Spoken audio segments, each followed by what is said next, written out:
A couple of things first before we begin. First of all, this video contains changes that we know of as of when I'm writing the script. If anything pops up during editing, I'll try to fit it in as per usual. Also, this video was voted on by the Discord, so be sure to join the server to vote in the next poll. We also recently hit 10k, so I'll be giving away a copy of EU4 with all of its expansions. More details are at the end of the video. Hey, what is going on, ladies and gentlemen? My name is Quarbit, and welcome to another 1.30 Emperor update video.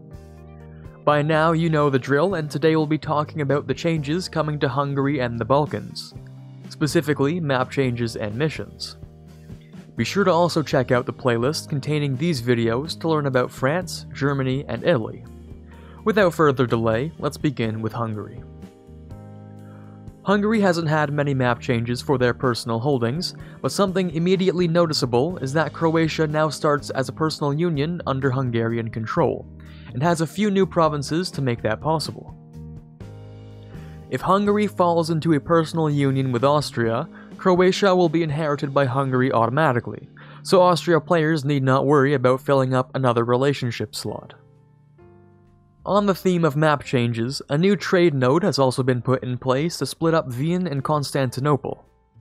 Pest encompasses Hungary, Wallachia, and some parts of Croatia, serving as a buffer for the trade that would normally flow from Ragusa to Wien. Those are the map changes for Hungary, so let's move on to the revised Emperor-exclusive mission tree and the succession of Hungary. Some of these missions are already in the game right now, but for simplicity's sake I'll treat the entire tree as if it were new to us. Let's start with the Hungarians Accession, as it's the hot topic from which all other missions can succeed. Firstly, the succession events for Hungary to fall into a PU are slightly different now. If Ladislaus Postumus lives long enough to become both Archduke of Austria and King of Hungary, then Hungary falls into a PU. This case is different because now there aren't two Ladislauses, one on Hungary and one on Austria, instead there's only one. Anyway, to complete the succession mission, you need only to have a ruler and an heir while being independent. This is doable through installing Matthias Corvinus on the throne with events. And as such, his ambitions become the new path from which the mission branch extends. You'll have to seize Moravia, Silesia, and Lusatia, then become the King of Bohemia. If done successfully, Hungary can request that Bohemia's electorship status be transferred to Hungary. This is apparently rather difficult to achieve, so the mission tree leads down a more violent path to have Austria recognize Matthias as the King of Bohemia. If Austria's influence is reduced to 13 provinces, emperorship is stripped from them, and their army is smaller than Hungary's, you can then claim the duchy for yourself. From old alliances is a path of conquest into Wallachia, Moldavia, Serbia, and Bosnia. If you ally Poland, who also has Moldavia as a subject, then you will not get the Moldavian claims. If you do manage to invade Moldavia, though, then you go through the same process as you did with Austria, weakening Poland to the point where you can claim yet another throne. The Anatolian Threat Branch has some rather self-explanatory missions. Glory to the Black Army requires you to have higher morale than all of your neighbors and will give a boost to your mercenaries. Bulwark of Christianity gives you plus 3% missionary strength and minus 15% aggressive expansion for 20 years once you grow your military to become larger than that of any Muslim or Turco-Semitic neighboring country. The last 7 missions focus on development and prestige. Building lots of churches, a university, and embracing the Renaissance are just a few of the requirements needed to give you these temporary boosts. Finally, without getting too much into the mercenary rework, we have some changes to the Black Army group. As for one, once it's disbanded at the end of the 15th century, you have the option to institutionalize the Black Army. This is a Tier 2 government reform that allows the Black Army Mercenary Company to stay around forever as an integrated part of the Hungarian army.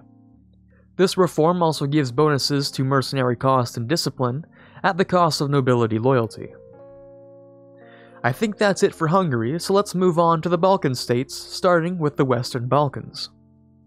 The Venetian holdings are better defined along the Balkan coast, with a new province of Kataro added next to Zeta. Albania also gets a second province, meaning Albania will have a harder time joining any trade leagues for protection. Something important that you've probably already noticed is the new tag of Herzegovina. Apparently, it was a de facto independent realm of Bosnia, so I'm not entirely sure if this means they'll start as a vassal or as completely independent. In any case, I'm sure it'll be interesting to learn what kind of ideas they have and to play in that sort of situation. Other than a few more map changes for Serbia and Bosnia, we have some interesting mission tree choices. First of all, we know that Albania will be getting a mission tree. As much as I'd like to see it, unfortunately it means we'll have to wait until 1.30 to see what it actually looks like. Same thing goes for the Bulgarian and Croatian trees as well. These 3 trees will be available for everyone, not just Emperor owners.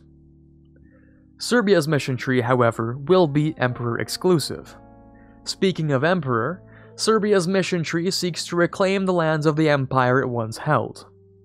The details on this mission tree are few, but we have a sense of the path of conquest Serbia should take to become the Empire of the Balkans once more. The first and second branches focus on the internal development of Serbia, and protecting its interests as well as its lands. The third branch is focused on reclaiming the former empire's territories, then pushing to take Constantinople back for Christendom, and finally pushing north to encroach on the Habsburgs. The fourth and final branch focuses on the Patriarchate and Serbia's conversion of Catholic lands to Orthodoxy. Let's move eastwards to Greece and Bulgaria, where we see a rework of the provinces and states in the areas. Bulgaria has received 3 new provinces, while also having been split into 2 states. Unfortunately, that means we don't have just one 52 dev state for Bulgaria anymore, which was one of my favorites to own in the Balkans. Moving to the state of Thrace, we now see that Edirne will no longer be a level 3 fort in 1444, instead opting to move the fort into the new Gelibolu province. Macedonia has also seen some new provinces added in. Moving towards Greece proper, Epirus is the obvious new addition to the region. Epirus, being considered a Crusader state, will have access to the Crusader missions that I'll go through in detail in a moment. Epirus also owns the island of Cephalonia, now separate from the Corfu province. Speaking of which, Corfu no longer exists in 1444, now entirely under the control of Venice, with only the core remaining. The other minor changes are the one province added for Byzantium Corinth, and the splitting of Lesbos from Scio in the Mediterranean. Now let's talk about the Crusader missions that nations such as the Knights, Epirus, Cyprus, Athens, and Naxos will have access to. It goes without saying that of course a formed Jerusalem will also have access to these missions.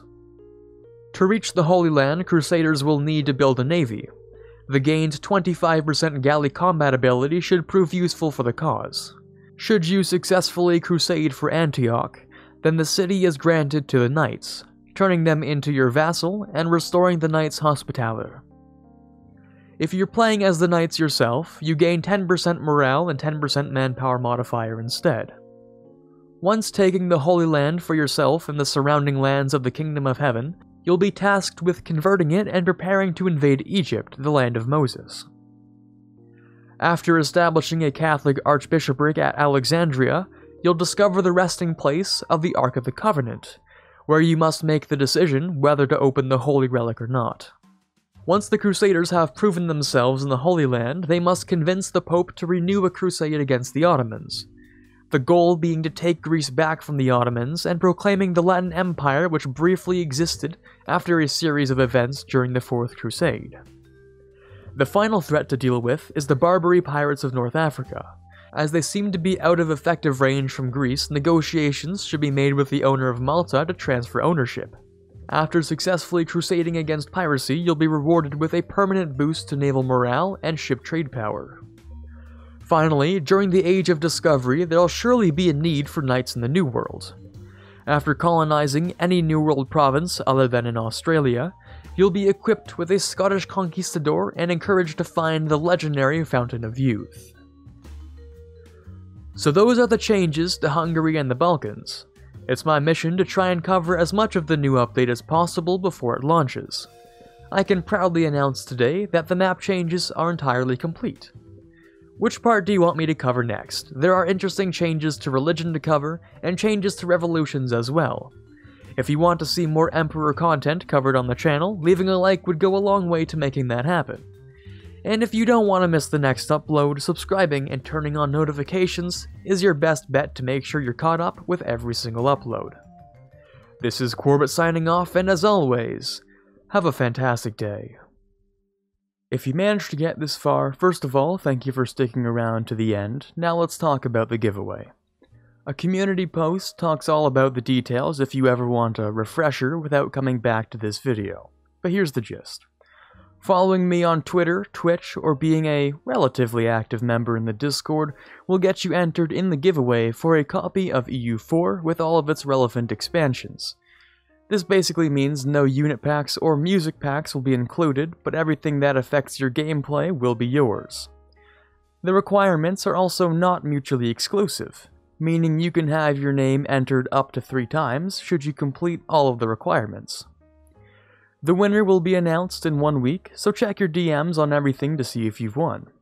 Once again, have a fantastic day. I'd like to give a quick thank you for the following patrons for the month of May. In the $1 tier we have Quiet Guy, Quaggersol, Farron, DLNM, and TFLJ Martis. In the $3 tier we have Ben Greenhagen. In the $5 tier we have Justinian. In the $10 tier, Natsuki, and in the $20 tier, Chewy Shoot. Thank you guys so much for your pledges, it means a lot to me, and you're really helping to move this channel forward. Again, I cannot possibly thank you enough.